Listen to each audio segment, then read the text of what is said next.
Assalamualaikum dan selamat sejahtera. Hari ini saya nak bincangkan topik pengakusan marginal dan serapan. Topik ini adalah untuk pelajar-pelajar semester 2 SPM atau tingkatan 6. Takrif pengakusan marginal juga dikenali sebagai pengakusan langsung atau pengakusan berubah. Pengakusan marginal hanya memperuntukkan kos perkilangan berubah seperti kos bahan mentah langsung, kos buruh langsung dan overhead kilang berubah kepada produk. Bagi kos overhead kilang tetap pula dikira sebagai kos tempoh. Ini makna kos overhead kilang tetap bukan kos yang diinventorikan dalam pengakusan marginal. Pengakusan serapan dikenali sebagai pengakusan penuh di mana semua kos perkilangan sama ada kos perkilangan berubah atau kos perkilangan tetap akan diperuntukkan kepada kos produk. Oleh itu, kos bahan mentah langsung, kos buruh langsung dan semua kos overhead perkilangan merupakan kos produk. Ini bermakna kos overhead kilang tetap dianggap sebagai kos yang diinventorikan dan bukan kos tempoh. Perbezaan antara pengakusan serapan dan pengakusan marginal. Okey, yang pertama, pengakusan serapan lebih menitik beratkan fungsi kos. Pengakusan marginal lebih menitik beratkan gelagat kos. Yang kedua, pengakusan serapan ciri utamanya ialah menghitung untung kasar. Pengakusan marginal ciri utama ialah menghitung margin sumbangan atau caruman. Ini kita akan dapat lihat di penyata keuangan di penyata pendapatan nanti. 3. Pengakusan serapan, semua jenis kos perkilangan diambil kira dalam menentukan kos produk. Pengakusan marginal hanya kos perkilangan berubah diambil kira dalam penentuan kos produk. Keempat, pengakusan serapan inventory nilai pada kos perkilangan sepenuhnya. Pengakusan marginal yang keempat, inventory dinilai pada kos perkilangan berubah. Kelima, pengakusan serapan tidak sesuai digunakan untuk buat pengurusan tapi boleh digunakan bagi tujuan pengurusan dalaman organisasi. Pengakusan marginal 5, sesuai digunakan untuk buat pengurusan dan bagi tujuan pengurusan dalaman organisasi. 6, pengakusan serapan tidak boleh digunakan untuk membuat analisis kos volume untung. Ini titik mula modal kerana gagal membezakan kos berubah dan kos tetap daripada jumlah kos. Pengurusan marginal 6, asas untuk membuat analisis kos volume untung dan penting dalam menjamin proses perancangan dan pengawalan yang berkesan. Pengasingan kos. Kos boleh diasingkan kepada kos produk dan kos tempoh.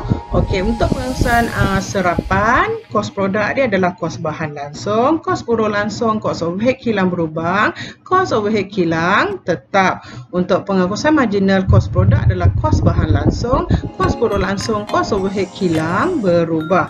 Pengakusan serapan, kos tempoh dia adalah belanja jualan, belanja pentadbiran, manakala kos tempoh bagi pengakusan marginal, kos overhead kilang tetap, belanja jualan, belanja pentadbiran.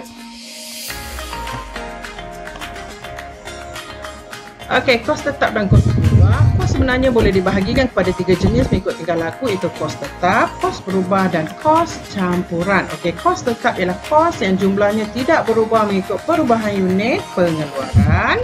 Kos berubah pula ialah sejumlah kos yang berubah secara berkadar langsung dengan perubahan unit pengeluaran. Kos campuran pula perlu diasingkan kepada komponen kos berubah dan kos tetap menggunakan kaedah tinggi rendah. Okey, kita pergi kepada kaedah tinggi rendah. Kaedah ini membandingkan perubahan kos antara tingkat aktiviti paling tinggi dengan tingkat aktiviti paling rendah bagi sesuatu tempoh. Okey, rumus dia, jumlah kos sama dengan kos tetap tambah kurungan kadar kos berubah darab dengan tahap aktiviti.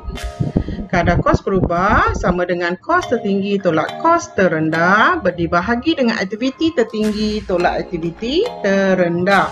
Oleh itu, kos tetap pada tingkat tertinggi sama dengan jumlah kos pada tingkat tertinggi tolak dengan kadar kos berubah darab tahap aktiviti tertinggi. Kita lihat contoh.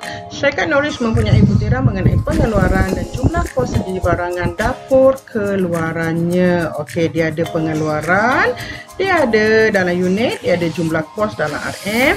Jadi Januari, Februari, Mac, April dan Mei. Okey, soalan dia hitungkan yang pertama kos berubah seunit, yang kedua adalah kos tetap. Okey, jawapan dia jumlah kos sama dengan kos tetap tambah dengan kadar kos berubah tahap aktiviti. Okey, kadar kos berubah sama dengan rumus yang tadi ya. Kos tertinggi tolak kos terendah bahagi dengan aktiviti tinggi tolak aktiviti terendah. Kita gantikan nilai dia, kita dapat RM RM5 seunit. Yang kedua, kos tetap pada aktiviti tinggi. Jumlah kos tolak dengan kurungan kadar kos berubah tahap aktiviti. Jumlah kos 11,000 tolak dengan RM5 seunit darab 1,800 unit. Kita dapat RM 2,000. Okey, perbezaan untuk bersih bagi kedua kaedah pengukusan dikira seperti berikut. Pendapatan bersih pengukusan serapan tolak dengan pendapatan bersih pengukusan marginal sama dengan kos seunit overhead tetap perkilangan darab unit dikeluarkan tolak unit di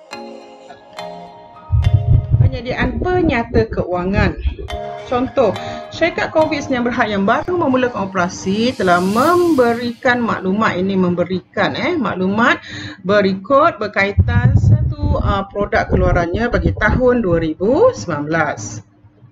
Okey, kita tengok ini ada maklumat yang diberi. Okey, ada sambungan di sini. Okey, kirakan kos produk seunit pengukusan marginal dan serapan. Okey, unit inventory akhir. Nilai inventory akhir mengikut pengukusan serapan dan pengukusan marginal. Di penyata pendapatan komprehensi, 1 pengukusan serapan, 2 pengukusan marginal. Di perbezaan untung bersih. Jawapan dia yang ini kos produk seunit dia. Kita campurkan ikut kaedah pengukusan serapan, bahan mentah langsung 30, turun langsung 20, overhead perkilangan berubah 10. Overhead perkilangan tetap kita kena kira 10,000 bahagi dengan 2,000 unit dapat 5. Jadi jumlah kos produk untuk pengukusan serapan ialah 65. Pengukusan marginal pula kita campurkan bahan mentah langsung, buruh langsung 20. Overhead perkilangan berubah 10, jadi kos produk dia adalah 60. Inventory awal tambah pengeluaran tolak jualan, kita campurkan dapat 500 unit. Nilai inventory akhir pengukusan serapan 500 unit darab dengan 65 dapat 2,500. Pengukusan marginal 500 unit darab 60 dapat 30. Okey, yang ini adalah penyata pendapatan kaedah pengukusan serapan. Okey, dia bermula pada jualan tolak dengan kos barang dijual. Kamu tengok dekat sini, penyata pendapatan bila pengukusan serapan dia akan menggunakan perkataan untung kasar. Untung kasar dia adalah 52,500. Tolakkan belanja jualan pentadbiran berubah menjadi jualan pentadbiran tetap dapat untung bersih 33,000. Okey, untuk penyata pendapatan pengukusan marginal.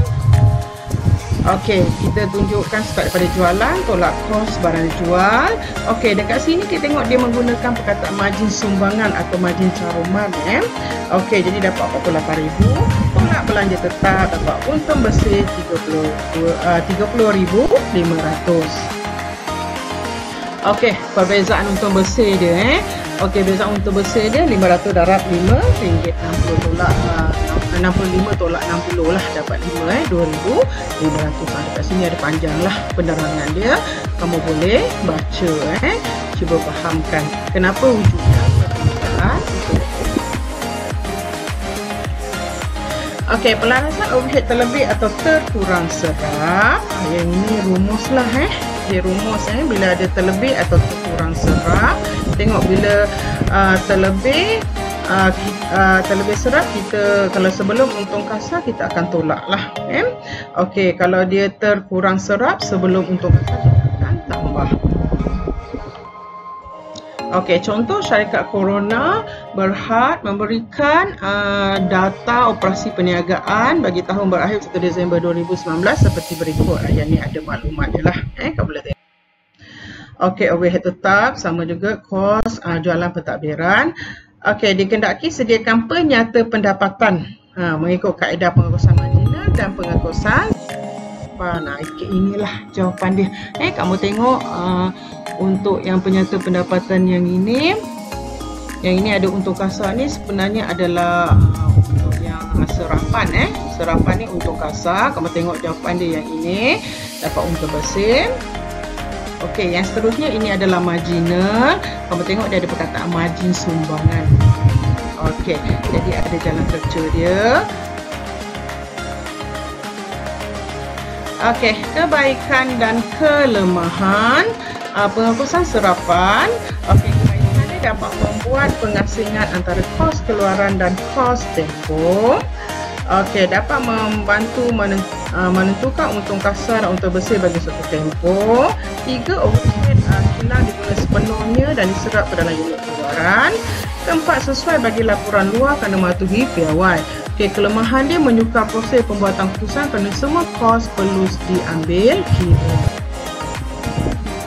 Okey, kebaikan kelemahan untuk penghapusan marginal beri peluang kepada pihak pengurusan untuk menilai gelagat kos dan kesensitiviti kos terhadap perubahan dalam aktiviti kos. 2, penyata kos yang disediakan mudah difahami dan ringkas kerana kos tetap tidak diambil kira dalam penyediaan penyata pendapatan. Yang ketiga, overhead tetap terlebih terkurang serap adalah tidak relevan kerana overhead tidak diambil kira dalam menentu kos seunit produk kerana hanya kos berubah saja diambil kira. Okey, kelemahan keputusan yang dibuat mungkin tidak tepat kerana hanya kos berubah diambil kira dalam menghitung kos seunit produk dalam menentukan harga seunit produk. Yang kedua, margin caruman mungkin tidak mencukupi untuk menampung kos tetap jika terlalu banyak produk dijual pada harga marginal. 3, harga jualan tidak boleh dinaikkan semata-mata untuk menampung kekurangan pesanan, utamanya bila berlaku pembesaran dalam perniagaan.